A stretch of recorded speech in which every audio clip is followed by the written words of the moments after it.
The second thing you must do, you must console your husband.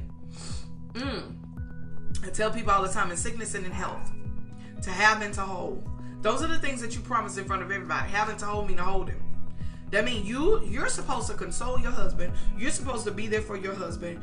You're supposed to be able to know that your husband, when he is down, when he is out, he's your first. After God, he's your first ministry. Everybody else, I'm sorry. Your husband is your first ministry.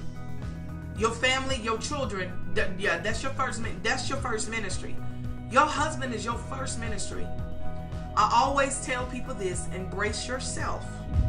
I had to learn. I can't live my life without principles. I gotta have principles. I think that's why I end up going into the life coach thing. I have to have principles. You must have principles. Number one, you gotta pray. God, where is it that you want me to go? Because sometimes we're moving too much. Oh, come here. Glory to God. Sometimes we move so much and we move and being busy and nothing. Oh, I'm gonna say that one more time. What do you mean, Tanya? Busy doing nothing. We become so busy to where we don't realize that we putting all this stuff on us. We're saying yes to everything and don't know how to really say no to some things. And the way I can tell you how to say no, people don't like it. You're not alone, but there's sometimes you have to be. Your friend can't help you. Your spiritual mother can't help you. Your whoever, they can't help you this time. Not with this one. God said, I'm molding you and I'm shaping you into the woman I need you to be for this congregation. Not just for the congregation, but for this season. That I'm shaping you and I'm molding you, and anything that is being shaped, I'm reminded of a diamond and what diamonds have to go through and what diamonds have to experience before they come out looking like a diamond. After you find out your frustration, now you can move into your purpose, and your purpose is going to connect you to the pain of the women in your church. Woo! And you as a pastor's wife gotta be able to stay connected to God so that you can be able to know the pain. You can be able to sniff. Come on, God. You can be able to sniff the pain within the women of your church. You can be able to sniff adversity that's happening in your church. Right now, the reason why God has me dealing with characteristics, because there's a tsunami that has hit our church. And God said that I need you to speak over these women because there's a healing that needs to take place. You have to know, you got to know the vein of the women in your church. It was a learning experience, but I'm better now. Why would you say it was a lie? Because I want you to explain to them. I know why, but I want them to know why. Because with me and how I am, I have learned to be a better delegator, but I was taking on the load because I wanted to make sure that everything was right.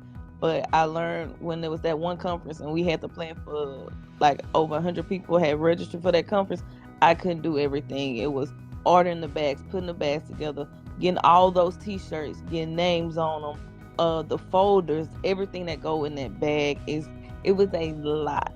And you have to have help. You have to ask for help, and you have to learn how to delegate those things. But for me, I was more worried because I know my first lady, and she wants it to be right. So I'm like, I have to make sure that everything is right. This wife that watches this that don't even understand what's an administrator for? Like, I don't even know what that means. To have somebody to be able to help me out, to assist, because I think I didn't think it was needed, but I found out later that it is. Can you say why that part, like someone to be there with the pastor's wife on a Sunday morning, making sure she's good, just like an armor bearer, I guess you could say. Why is that needed? From what I see and me working with you, it's needed because when it comes to just say on the Sunday mornings, you're not thinking about yourself, you're thinking about the people at the church. So you need that person there to assist you, to help you get the things that you're not thinking about. Because immediately when everybody start coming in, you're loving on the people, you're talking to people, and people are walking up constantly wanting to talk to you, to tell you this and tell you that. So the assistant person is there to make sure that you still have everything that you need, that you're not thinking about.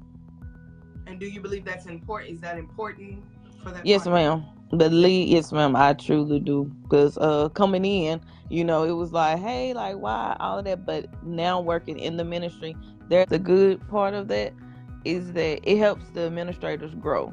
Believe it or not, being under other pastor wives, You see how they act, how they treat people.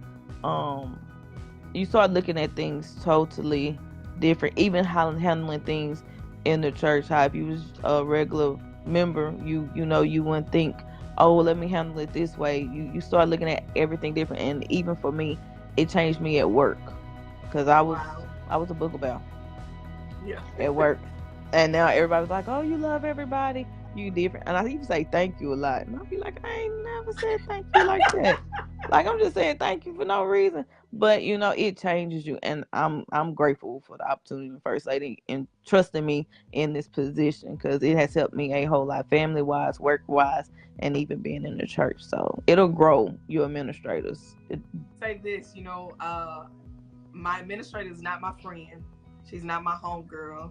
We're not cool. We don't sit on the phone and chit chat. It's all about business. But I do believe the good side of it. There go a question. I do believe the good side of it is that I'm still able to mother you spiritually. Mm-hmm.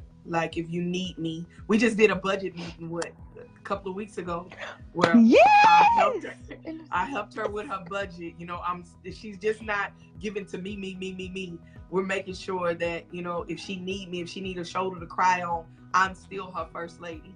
I'm still her co-pastor. I'm still her spiritual mother that's gonna help her and be there for her daughter, for her family. So it's two ways here. So I do think that's a good thing about it. But we do have a question.